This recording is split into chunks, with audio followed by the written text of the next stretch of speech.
Hello guys, sa mga nagtatanong nga po pala kung ano yung mga materyales na ginamit namin sa solar setup, ito po yun.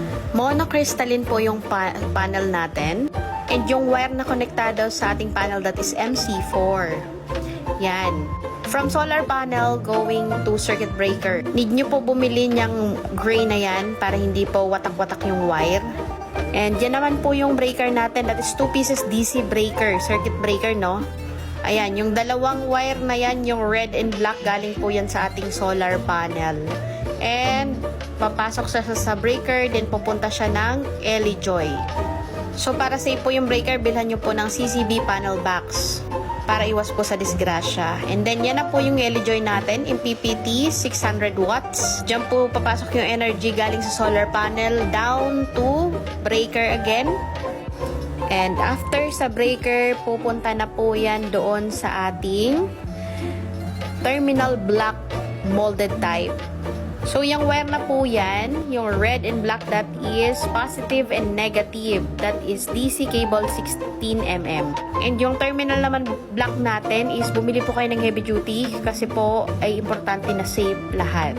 And gawa kayo ng DC cable na parang payo, i-connect nyo, i-jumper nyo siya doon sa other, yan sa block na yan. Tapos, pababa po yan ng battery. Ayan, papababa po yan ng battery para po sa distribution ng energy. Ayan pong ating Gentile Power Lipo 4 battery. So, ingat po kayo sa mabibilhan nyo. Make sure po na legit po yung store. And then, aangat naman po yung energy. So, yung cable wire na ginamit po natin, that is DC 16mm. Pag angat po niyan, ay dediretso po yan doon sa ating yan sa white na yan. So, same cable wire po yung ginamit natin. That is DC cable 16mm.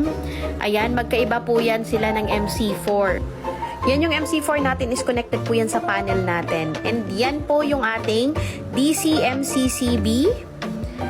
And another CB cable 16mm. So, para makonect nyo po yung cable wire na yan, kailangan nyo po ito, yung copper battery cable lugs. Na ilalagay nyo po yan dun sa may dalawang below. Pwede rin po kayo bumili ng isang box para po iba-iba yung size. O marami na. And ito naman po yung ating Zamdon toroidal solar inverter, 12 volts, 1000 watts. Ayan. So, makikita nyo yung may mga saksakan po dyan. Pero mas safe po pag meron po kayong easy breaker. So, that is miniature circuit breaker po.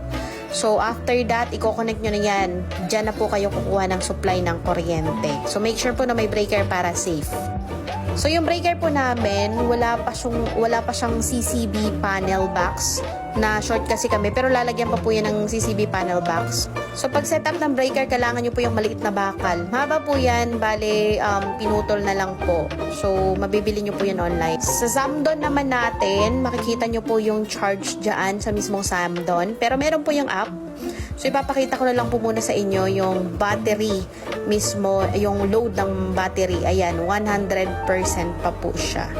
And then, ito na po yung pagka-setup. Sundan nyo na lang po. At kung meron po kayong question, mag-message lang po kayo nang matulungan kayo namin. Thank you!